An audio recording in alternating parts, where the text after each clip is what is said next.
श्रीमद् भगवद गीता यथारूप अध्याय 4 दिव्य ज्ञान श्लोक संख्या 24। ब्रह्मार्पणम ब्रह्म हवीर ब्रह्माग्रो ब्रह्मणाहुनम हुतम ब्रह्म एव तेन गंतव्यम ब्रह्म कर्म समाधिना।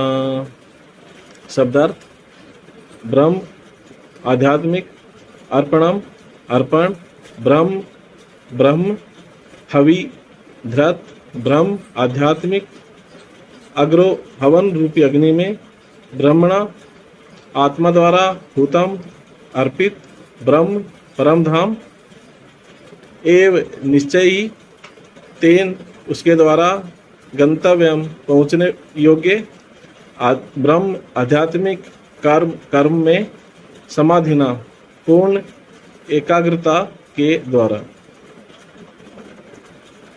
अनुवाद और तात्पर्य श्री प्रभुपाद जी के द्वारा। श्री प्रभुपाद जी की जय। जो व्यक्ति कृष्ण भावनामृत में पूर्णतया लीन रहता है उसे अपने आध्यात्मिक कर्मों के योगदान के कारण अवश्य ही भगवत धाम की प्राप्ति होती है, क्योंकि उसमें हवन आध्यात्मिक होता है और हवि भी आध्यात्मिक होती है।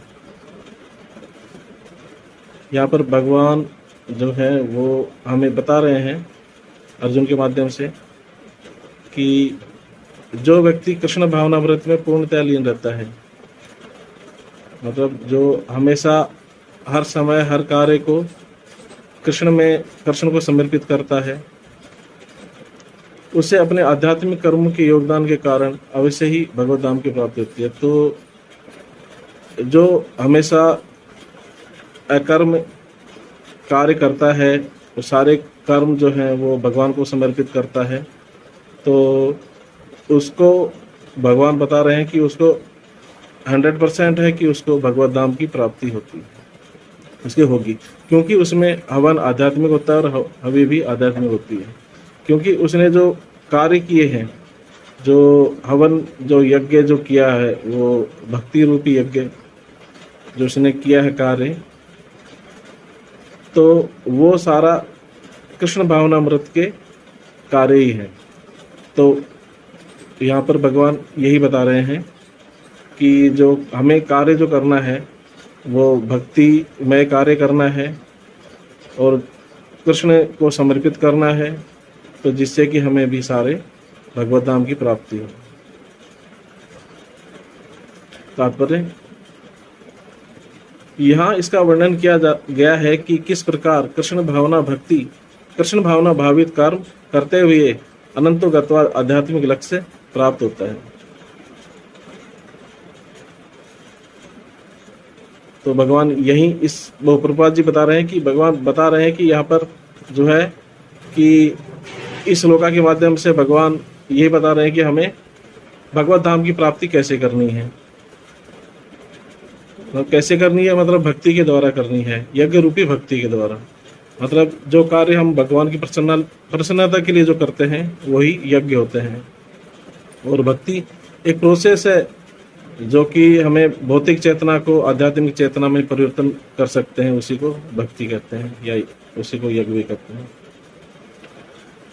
तो कृष्ण भावना मृत विषयक विविध कर्म होते हैं जिनका वर्णन अगले श्लोकों में किया है, किंतु इस श्लोक में तो केवल कृष्ण भावनामृत का सिद्धांत वर्णित है।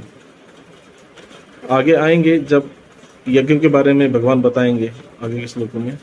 भौतिक कलमश से ग्रस्त बद्ध जीव को भौतिक वातावरण में ही कार्य करना पड़ता है, किंतु फिर भी उसे ऐसे वातावरण से निकलना ही होगा। यहाँ पर प्रभुपाद जी बता रहे हैं हमें कि जो भौतिक जगत में है, माया से घिरे हुए जो लोग हैं, वो क्या है कि सारे जो भौतिक जो कार्य हैं वो कार्य करते हैं, लेकिन उसको अनंतगत्वा जो है आध्यात्मिक जगत में आना पड़ेगा, आध्यात्मिक कार्य करने पड़ेंगे और फिर वो बाहर निकल के जो कृष्ण भावनामृत है, जो आध्यात्मिक कार्य है, वो काम करेगा, तभी उसको भगवत धाम की प्राप्ति होगी। मतलब क्या है कि उसे करना ही होगा। अगर वो इस जन्म नहीं करेगा तो उसे फिर दोबारा जन्म लेना पड़ेगा और उसे आगे करना पड़ेगा। लेकिन ये सही रहेगा कि पहले ही भौतिक जगत के कार्य को हम त्याग कर और हमारे जो सारे कार्य हैं उसको आध्यात्मिक कार्य कर लें। मतलब यहाँ पर यह भी है कि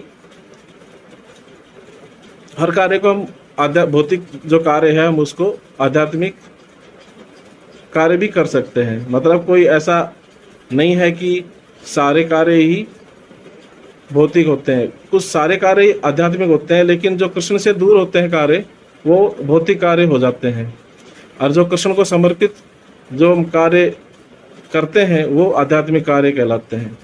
जैसे ही हम किसी का बर्थडे सेलिब्रेशन करते हैं तो भौतिक जगत में सभी किसी पार्टी में किसी हाई फाई होटल में जाके अपना सेलिब्रेशन करते हैं, लेकिन जो कृष्ण भावना भावित भक्त होते हैं वो अपना सेलिब्रेशन भी भगवान को समर्पित कर देते हैं। वो भक्तों को बुला लेते हैं, कीर्तन करते हैं और शुद्ध प्रसाद बनाते हैं तो भक्तों को खिलाते हैं, केक भी शुद्ध मंगाते हैं बिना अंडे वगैरह का। तो वो जो सेलिब्रेशन होगा वो एक कृष्ण को समर्पित होगा, आध्यात्मिक होगा, भौतिक जगत में जो कार्य करते हैं उससे अलग होगा।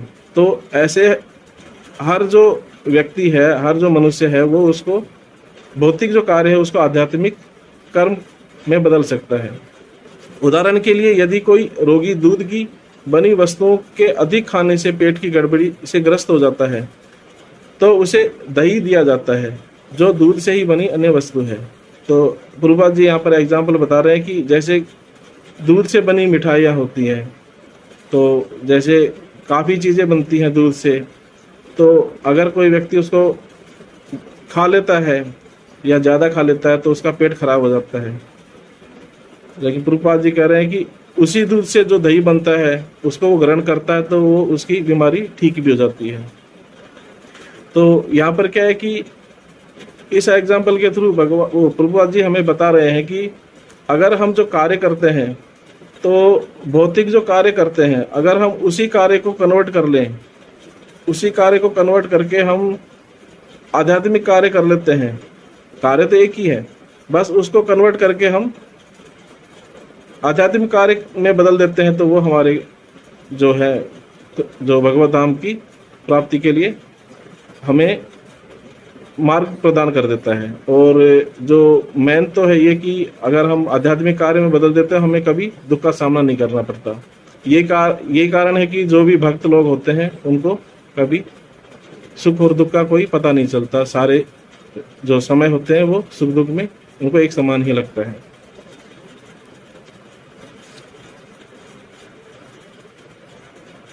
भौतिकता में ग्रस्त बद्ध जीवी का उपचार कृष्ण भावनामृत के द्वारा ही किया जाता है, जो यहाँ गीता में दिया हुआ है। तो यहाँ पर जो भौतिक जो माया से ग्रसित जो लोग होते हैं उनको जो बदलने का जो कार्य है वो कृष्ण भावनामृत के द्वारा ही किया जाता है। मतलब उसको गीता पाठ और भगवत गीता का अध्ययन, शास्त्रों का अध्ययन, उसी के द्वारा वो कृष्ण भावना भावित हो सकता है। यह विधि यज्ञ या विष्णु या कृष्ण को प्रसन्न करने के लिए किए गए कार्य कहलाती है। मतलब यही है कि प्रभुपाद जी कह रहे हैं कि जो हम कार्य करेंगे वो सारे के सारे भगवान को समर्पित करेंगे और उनकी प्रसन्नता के लिए ही सारे कार्य करेंगे। भौतिक जगत के जितने ही अधिक कार्य कृष्ण भावना मृत में या केवल विष्णु के लिए किए जाते हैं उन्हें पूर्ण तल्लीनता से वातावरण उतना ही अधिक आध्यात्मिक बनता रहता है।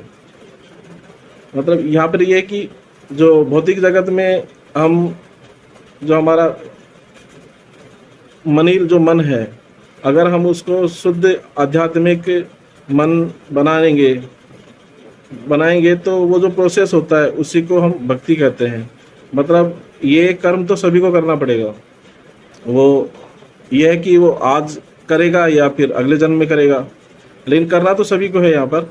और उसका जो कार्य है मतलब जो इस संसार में जो हमारी चेतना लगी हुई है, जैसे कि भौतिक जगत में है कि कोई सुंदर वस्तु लग जाए, कोई सुंदर स्त्री किसी को दिख जाती है तो उसकी क्या है चेतना प्रभावित हो जाती है और उसका जो चेतना है ना वो उसको खींच लेती है।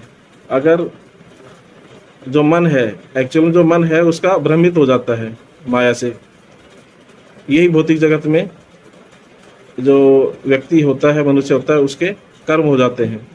लेकिन अगर हम उस मन को आध्यात्मिक बना लेंगे, भक्ति से जोड़ लेंगे यज्ञ के द्वारा, मतलब भक्ति रूपी यज्ञ के द्वारा, तो क्या है कि उसमें ना हमारी जो चेतना, जो मन है, वो कभी भी विचलित नहीं होगी, समान रहेगी। और जो है उसका जो दुख भी है ना कभी प्राप्त नहीं होगा।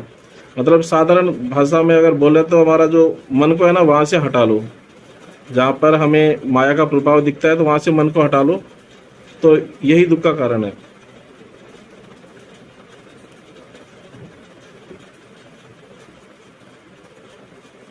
ब्रह्म शब्द का अर्थ है आध्यात्मिक। भगवान आध्यात्मिक है और उनके दिव्य शरीर की किरणें ब्रह्म ज्योति कहलाती हैं। यहाँ यही उनका आध्यात्मिक तेज है। जो भगवान के जो चारों तरफ एक ज्योति निकलती है, ब्रह्म ज्योति, तो वो निरंतर निकलती रहती है भगवान के शरीर से। तो उसी मतलब ब्रह्म ज्योति के ही कुछ हिस्से में माया रूपी, ब्रह्म रूपी जो है बादल भगवान ने निर्मित किए हैं। भगवान ने क्या किया कि मतलब जैसे सरकार है हमारे देश में ही, जैसे किसी जो गलत कार्य करते हैं उनको जेल में डालना होता है, तो यहाँ देश में ही जेल बनाई जाती है, ना कि कहीं विदेश में जाके उसको, अपराधी को सजा दी जाती है, विदेश की जेल में भेजा जाता है। तो भगवान भी यहाँ पर हमें जो ब्रह्म ज्योति जो आवरण है उसी के कुछ हिस्से में माया रूपी बादल उसके बना देते हैं। तो माया रूपी बादल जो है वो भ्रम जो है हमारा वो पैदा कर देते हैं भगवान। तो भौतिक जो मनुष्य है वो उसी कुछ हिस्से में है ना, भ्रम के आवरण में जो है हमेशा फंसा रहता है। और काफ़ी जो भक्त हैं, जो कृष्ण भावना भावित से प्रेरित होते हैं, वो उस जो ब्रह्म रूपी जो बादल है, जो आवरण है, उससे वो निकल जाते हैं, उसमें कभी भटकते नहीं हैं। और यहाँ पर यही बता रहे हैं प्रभुपाद जी।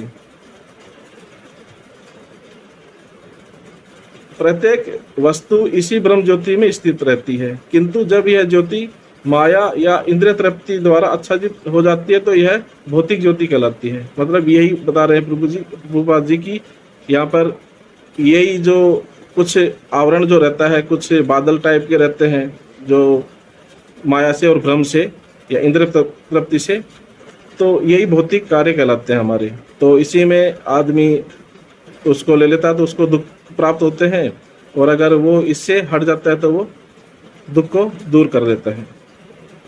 यह भौतिक आवरण कृष्ण भावना अमृत द्वारा तुरंत हटाया जा सकता है। मतलब प्रभुपाद ये कह रहे हैं कि हम शास्त्रों का अध्ययन करेंगे भक्ति द्वारा, भक्ति रूपी यज्ञ द्वारा हम इसको जो माया का जो भ्रम है, माया जो हमारे ब्रह्म ज्योति में जो बादल हैं माया रूपी, उनको हम हटा सकते हैं। अतएव कृष्ण भावना मृत के लिए अर्पित हवि ग्रहण करता, हवन होता तथा फल, ये सब मिलकर ब्रह्म या परम सत्य है। माया द्वारा आच्छादित परम सत्य पदार्थ कहलाता है। तो यहाँ पर क्या है कि प्रभुपाद जी कह रहे हैं कि हमें ना सब कुछ जैसे आध्यात्मिक होता है, मतलब सारे कार्य आध्यात्मिक होते हैं, बस कुछ को हम अलग कर देते हैं तो वो भौतिक कार्य हो जाते हैं, और बाकी हम कृष्ण को समर्पित कर देते हैं तो वो आध्यात्मिक कहलाते हैं। मतलब भगवान जो है वो शुद्ध है और हमारा जो शरीर है वो भी शुद्ध है, लेकिन हमारी चेतना को जो शुद्ध करने के लिए हम भगवान के पास जा सकते हैं। मतलब चेतना को शुद्ध करके हम भगवान के पास जा सकते हैं, और उसके लिए हमें जो भ्रम के बादल हैं उसको हटाकर और जो मन को या चेतना को हमें शुद्ध करना पड़ेगा ये भक्ति रूपी यज्ञ के द्वारा।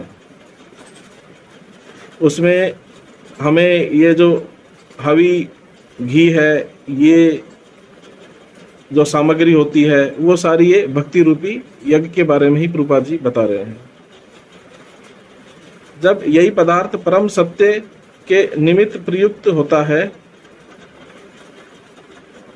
तो इसमें फिर से आध्यात्मिक गुण आ जाता है। मतलब ये कि जो भौतिक जगत में जो कर्म में लगा रहता है मनुष्य, अगर ये भक्ति में लग जाता है तो वो आध्यात्मिक हो जाता है, उसके कार्य आध्यात्मिक कार्य हो जाते हैं। कृष्ण भावनामृत मोह जनित चेतना को ब्रह्म या परमेश्वर उन्मुख करने की विधि है। जब मन कृष्ण भावनामृत में पूरी तरह निमग्न रहता है तो उसे समाधि कहते हैं। कृष्ण भावनामृत मोह जनित चेतना को, तो यहाँ पर क्या है कि प्रभुपाद जी यही बता रहे हैं कि जब हमारा जो सूक्ष्म शरीर है मन बुद्धि अहंकार का, और उसके बाहर स्थूल शरीर है जो पृथ्वी जल वायु अग्नि आकाश रूपी का, तो क्या है कि हम इस शरीर को जो आध्यात्मिक कर सकते हैं वो कृष्ण भावनामृत के द्वारा, मतलब हमारी चेतना को कृष्ण भावनामृत में ही हमेशा हम रखेंगे, तब जाके हम जो आध्यात्मिक कार्य करते हुए परम धाम को, भगवान के पास जो गोलोक धाम को प्राप्त कर सकते हैं हम जाने के लिए, भगवान जी के पास जाने के लिए। जब मन कृष्ण भावनामृत में पूरी तरह निमग्न रहता है तो उसे समाधि कहते हैं। तो यहाँ पर क्या है कि जब हमारा जो भक्त होते हैं, काफ़ी भक्त ऐसे होते हैं जिनको कि वो पूरी तरह भक्ति में संलग्न रहते हैं, मतलब क्या है कि उनको ये नहीं पता रहता कि आसपास क्या चल रहा है, आसपास क्या चल रहा है, तो उसे समाधि कहते हैं। तो यहाँ पर प्रभुपाद जी बता रहे हैं कि जो समाधि बता रहे हैं तो उसका समाधि का टाइम जो मेरे को पता चला था वो 48 मिनट का था, कि एक भक्त है जो अगर 48 मिनट तक कंटिन्यू वो विचलित नहीं होता है, अपने भक्ति में लगा रहता है और भगवान का ही जाप करता रहता है, तो वो एक समाधि में चला जाता है। और उसके बाद उसे भौतिक जगत जो है उसको ये पता ही नहीं रहता कि वो कहाँ पर है, उसे आगे पीछे और सिर्फ भगवान का स्मरण रहता है। और ऐसे भक्त जो होते हैं वो पूरी तरह से कृष्ण भावनामृत होते हैं और उनको कभी भी भगवान के अलावा कुछ नहीं दिखाई देता है सांसारिक दुनिया में, तो उसे वो समाधि कहते हैं। ऐसी दिव्य चेतना में संपन्न कोई भी कार्य यज्ञ कहलाता है। तो जब वो समाधि में स्थित हो जाता है तो कोई भी वो कार्य करेगा तो उसे यज्ञ कहते हैं, मतलब जो कार्य होगा उसे यज्ञ कहते हैं। आध्यात्मिक चेतना की ऐसी स्थिति में योगदान करता, योगदान, उपभोग, यज्ञकर्ता तथा अंतिम फल, यह सब परब्रह्म में एकाकार हो जाता है। यही कृष्ण भावनामृत की विधि है। तो यहाँ पर प्रभुपाद जी बता रहे हैं कि इन सब का जो निचोड़ ये है कि हमारा जो मन चेतना है वो ये सारा करने के बाद हम आखिर भगवान में ही, हम भगवान के जो धाम है, परम धाम है, हम उसमें चले जाते हैं और भगवान की सेवा में लगे रहते हैं, जन्म और मृत्यु का जो बंधन है उससे छूटकर। और यही कृष्ण भावनामृत की विधि है। तो प्रभुपाद जी बता रहे हैं कि यहाँ पर जो आध्यात्मिक कार्य करते हुए और भगवान का प्रसन्नता के लिए सारे कार्य करते हुए, भक्ति रूपी यज्ञ करते हुए हम कृष्ण भावनामृत को फॉलो करते हुए भगवत धाम को प्राप्त कर सकते हैं। कोई त्रुटि हुई हो तो प्रभु जी माफ़ करना, माता जी माफ़ करना, मेरे को ज़्यादा स्टडी होती नहीं है, टाइम मिलता नहीं है। हरे कृष्णा।